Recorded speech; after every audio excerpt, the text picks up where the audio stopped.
Kak Titi, menyambung pertanyaan saya tadi, betul tidak sih, mungkin tidak sih begitu ya, dengan apa yang disampaikan Pak Jokowi saat ini memang akan cawe-cawe dalam hal positif memang, tapi dinyatakan tidak netral untuk memberikan keberlanjutan dari program kerja saat ini. Akankah ini mungkin bisa menjadi pembenaran juga bagi kepala daerah lain di bawahnya untuk cawe-cawe juga begitu? Dan mungkin akan mengubah konfigurasi Pilpres 2024 ini, Mbak Titi. Ya, yang masalahnya adalah cawe-cawe itu bisa tidak tunggal tafsirnya. Karena Bang Ali pun kan akhirnya membuat tafsir dalam pandangan yang tadi ya, konstruktif menurut Bang Ali. Yang berbahaya adalah kalau cawe-cawe itu diimplementasikan atau ditafsirkan dengan kepentingan yang berbeda begitu. Terutama jangan lupa Mbak Maria, 2024 kita juga akan ada pilkada. Jadi nanti bisa saja kepala daerah 508 kabupaten kota, 37 provinsi itu menyatakan saya harus cawe-cawe karena saya harus menjaga legacy saya di daerah yang sudah saya bangun sedemikian rupa. Nah, cawe-cawe itu yang bahaya kalau dimaknai secara belok oleh birokrasi. Birokrasi merasa juga harus ambil peran dan kemudian ini kita boleh bicara situasi terburuk ya karena kita ingin jangan sampai kemudian mencegah itu terjadi. Kita ingin mencegah itu terjadi. Yang bahaya adalah kalau itu juga dimaknai oleh mereka yang berada di bawah struktur, misalnya birokrasi dan lain sebagainya, untuk ajakan melakukan sesuatu. Nah, ketika itu dimaknai sebagai ajakan untuk melakukan sesuatu, konteksnya yang tidak terang benderang, bisa ditafsirkan dalam banyak ragam dan pendekatan, itu yang bisa memicu kecurigaan. Kita akan terus hadir dengan 2024 yang penuh kecurigaan. Bahwa birokrasi bisa saja tidak netral, penegak hukum bisa saja tidak netral, penyelenggara pemilu bisa saja tidak netral. Dan ini karena ada elemen cawe-cawe yang tidak kemudian berhubungan betul dengan proses pemilu misalnya. Dalam upaya mewujudkan pemilu yang betul-betul berkeadilan tadi. Jadi jangan buka ruang-ruang yang tadi ya, membuka ruang perdebatan, membuka ruang untuk menjadi interpretasi baru, dan justru akan memperburuk situasi masyarakat kita yang sebenarnya belum terlalu pulih dari polarisasi. Jadi biasakan membahasakan sesuatu yang memang mendorong persatuan. Karena kan Bang Abalin selalu bilang di mana-mana lawan politik identitas, lawan polarisasi, lawan disinformasi, hoax, dan lain sebagainya. Untuk mewujudkan itu satu saja, diksi-diksi pemerintah itu harus tegas, harus jelas, harus berpihak kepada kompetisi yang adil, kompetisi yang betul-betul mengedepankan kesetaraan begitu. Nah ini yang saya kira betul-betul harus kita pastikan, apalagi presiden kita kan aktor politik. Dia adalah bagian dari salah satu partai politik. Jadi bukan juga dia berdiri dalam ruang kosong individu yang bebas dari kepentingan. Nah di masyarakat, tafsir itu udah beredar kemana-mana begitu ya. Apalagi misalnya buruknya nanti dihubungkan dengan petugas partai lah, inilah, itulah. Nah itu yang tidak boleh terjadi. Oke, Mbak Titi, saya langsung ke Bang Abalin. Nah, ada kekhawatiran tadi yang jadi gini. ya. Ini kan terkait, sebetulnya saya jujur bilang, ini materi kalau kita ikut perkuliahannya 6 SKS loh. Serius dalam komunikasi politik. Kita persingkat Bang, jadi maka itu saya bilang gini, kan dua yang dipakai. Kalau orang berbicara tentang mengkapitalisasikan pangkat dan jabatannya, turunannya adalah menjadi wali kota, gubernur, bupati. Tapi kan jelas pesannya kan, message dari presiden itu jelas. Menjelaskan tentang lembaga negara, lembaga pemerintah, TNI, Polri.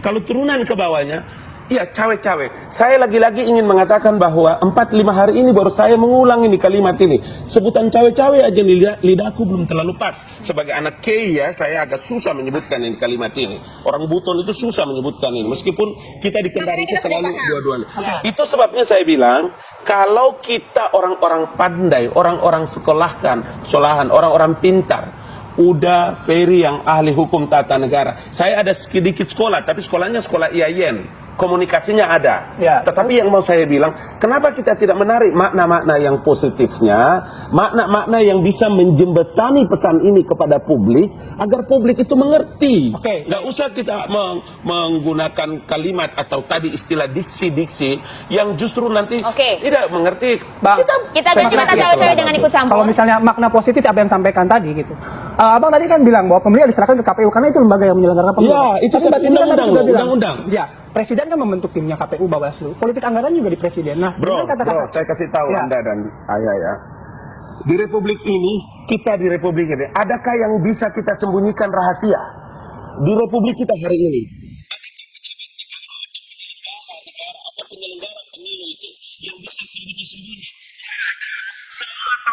transparan, brother. Itu rasanya lu kalau tahun Mario Dandi juga nggak ketahuan. Artinya Bang. apa? Artinya ada kan yang bisa Artinya mari kita bicara terbuka dengan baik, seraya memberikan pembelajaran kepada rakyat ini bahwa apapun yang kita curigai tidak akan pernah mungkin bisa terjadi. Berkali-kali kan Presiden bilang, dalam posisi seperti ini kita butuh agar pemilu ini sukses dengan baik, sehingga TNI dan Polri, beliau tekankan itu. Tidak akan mungkin turun ke bawah orang bisa menggunakan pernyataan Presiden itu. Saya gatal mau komentar. Manis betul Bang Ngabalin itu, tapi faktanya yang ngomong ini bukan kepala desa, bukan kepala dusun. Ini orang nomor satu, baik di segi pemerintahan maupun negara, presiden, gitu ya. Punya bawahan 34 kementerian, Jaksa Agung, Kapolda, Kapolri, Panglima TNI, dan seluruhnya dari pusat hingga daerah. Kalau dia sudah menyatakan mau ikut campur dengan kalimat cawe-cawe positif itu, semua ini bakal ikut. Masa presiden datang ke suatu daerah kampanyekan calon presiden tertentu, ini semua tidak ikut? Nggak hanya kampanye, pengurusnya juga ditangkap. Iya, pas pampres itu kan akan kemana-mana itu. Fasilitas negara semua ikut. Kan aneh kalau presiden tidak menyadari dampak yang dia bicarakan. Sehingga membuat Bang Ngabalin itu membuatnya jadi manis, jadi kesulitan. Bagi saya sekarang pemilu. Kalau presiden mau cawe-cawe kan bahaya sekali. Ya. Meskipun tidak ada undang-undang dilanggar, tidak mengotori demokrasi Bagi dan saya lain-lain. ada undang-undang yang dilanggar.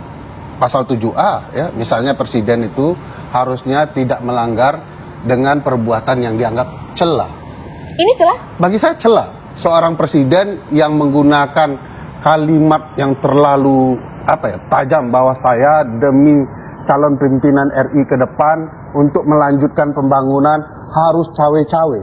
Kasar sekali menunjukkan keberpihakannya. Makanya saya bilang di pasal 281 presiden kalau memang mau cawe-cawe juga harus cuti di luar tanggungan negara. Kalau tidak, presiden melanggar undang-undang, melanggar adab berpolitik yang menurut saya tidak patut. Ya, orang yang akan masuk ke fase negarawan, guru bangsa, mencoba menunjukkan sikap ketakutan.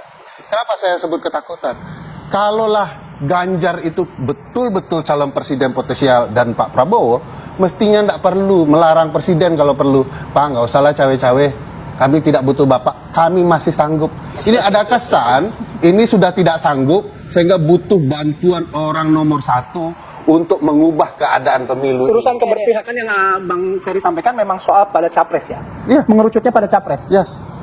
Tidak ada lain kan, situasinya, keadaan yang kita lihat ini mengarah kepada capres tertentu, sikap-sikap tertentu, dan ketakutan, ya, kekalahan bagi calon yang dia dukung. Bagi saya seorang presiden, siapapun calon presiden ke depan adalah penerusnya. Dia harus menunjukkan sikap dan tradisi ketatanegaraan yang baik agar penerusnya juga akan mengikuti apa-apa yang dianggap positif oleh publik. Sebagai penerus haruskah memiliki visi misi yang sama dengan sebelumnya? Ya, kan kita ada aturan bernegara ya.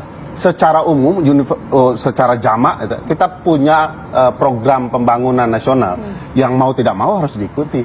Nggak perlu takut presiden berikutnya, siapapun kalau bukan bagian dari Presiden Jokowi, pasti akan meneruskan pembangunan. Ini bahasa-bahasa pembangunan ini harus diteruskan adalah ketakutan saja. Coba mau bilang bahwa presiden siapapun dia bisa berubah nih program-program saya. Padahal nggak mungkin. Jadi jangan khawatir, yang ditakutkan presiden sebenarnya ada ruang politik yang menunjukkan ya suasana akan berbeda. Rezim berpotensi diganti. Jadi perlu nih saya harus turun langsung, kalau enggak kita nanti kalah. Betul, Bang Ngabalin padahal presiden. tidak terlalu mikirkan itu juga Mbak ya, karena dia sudah pasti terpilih Kalau di Tidak pilih, Buton. Sutra.